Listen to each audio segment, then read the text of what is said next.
الأهلي داخل على أول مباراة ليه في الدوري، لكن قبل ضربة البداية في كذا ملف سخن جدا شاغل جماهير القلعة الحمراء، وعلى رأسهم موقف إمام عاشور وزيزو، وكمان الكلام اللي اتقال عن سيد عبد الحفيظ. خلينا نبدأ بالخبر الأهم، إمام عاشور. جمهور الأهلي مستني يعرف هل إمام هيكون موجود قدام الشرقية إنبي ولا لأ، خصوصا إن موقفه لسه مش محسوم بشكل نهائي. إمام عنده تصريح طبي يسمح له بالمشاركة، لكن المشكلة إن اللاعب لسه ما وصلش بشكل كامل للجاهزية الفنية والبدنية، وعلشان كده القرار النهائي في إيد الحسين عموتة بعد مران الفريق الأخير. والتقارير بتشير إن فرص مشاركته من البداية صعبة، وده معناه إن عموتة ممكن يفضل عدم المجازفة بيه في أول مباراة. والسؤال هنا، هل عموتة هيغامر بإمام عاشور علشان يبدأ الموسم بقوة، ولا هيحافظ عليه للمباريات الجاية؟ خصوصاً إن الموسم لسه فيه بدايته، ومفيش أي داعي للمجازفة بلاعب مهم زي إمام لو مش جاهز بنسبة 100%. نيجي بقى لزيزو، وهنا الأخبار أفضل. زيزو خضع لفحص طبي بعد الآلام اللي حس بيها في العضلة الخلفية، والفحوصات أكدت إنه جاهز طبياً للمشاركة أمام الشرقية إنبي. لكن برضو القرار مش طبي بس، القرار النهائي في إيد الحسين عموتة، وهل هيبدأ بزيزو من أول دقيقة ولا يفضل الاحتفاظ بيه على الدكة والدفع بيه حسب ظروف المباراة؟ أما أحمد نبيل كوكا فموقفه لسه فيه شكوك بسبب معاناته من شد في عضلة السمانة، وبالتالي الجهاز الفني لازم يستنى التقييم النهائي قبل ما يحسم وجوده في القائمة. وده معناه إن عموتة داخل أول مباراة رسمية ليه مع الأهلي، وعنده شوية قرارات صعبة جدا في اختيار التشكيل، خصوصا إن الأهلي عمل تغييرات كبيرة في قائمته خلال فترة الانتقالات، ورحل عدد كبير من اللاعبين سواء بالبيع أو الإعارة، وده جزء من إعادة بناء الفريق قبل الموسم الجديد. وعلى الناحية التانية الأهلي مش هيدخل المباراة بكامل قوته، لأن في أكتر من غياب، وده هيخلي أول مباراة في الموسم اختبار حقيقي للجهاز الفني. لكن أهم حاجة بالنسبة للأهلي مش بس الفوز، الأهلي محتاج يبدأ الموسم بشكل قوي، خصوصاً بعد الموسم اللي فات، ومع رغبة الفريق في استعادة لقب الدوري. والحسين عمود عارف كويس إن البداية هتكون مهمة جداً.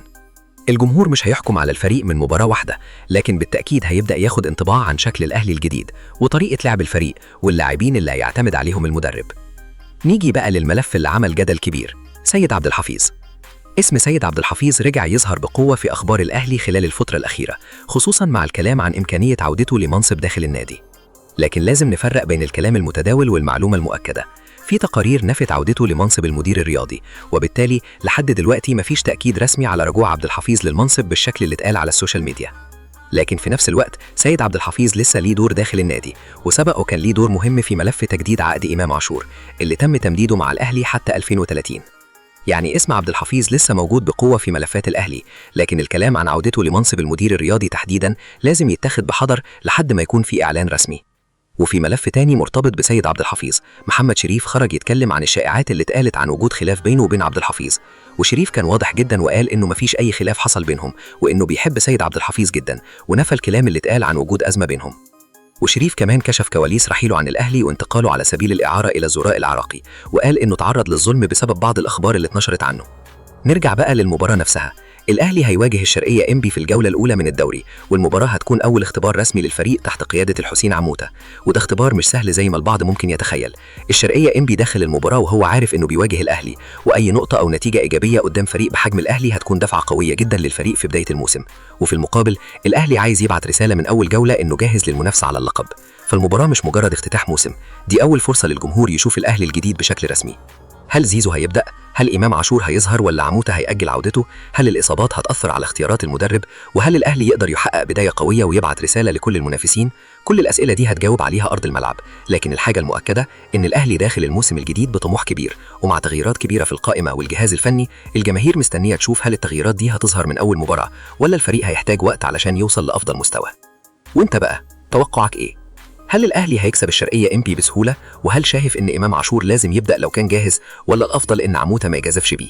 اكتب توقعك للنتيجة في التعليقات، وقول لنا كمان رأيك في شكل الأهلي الجديد.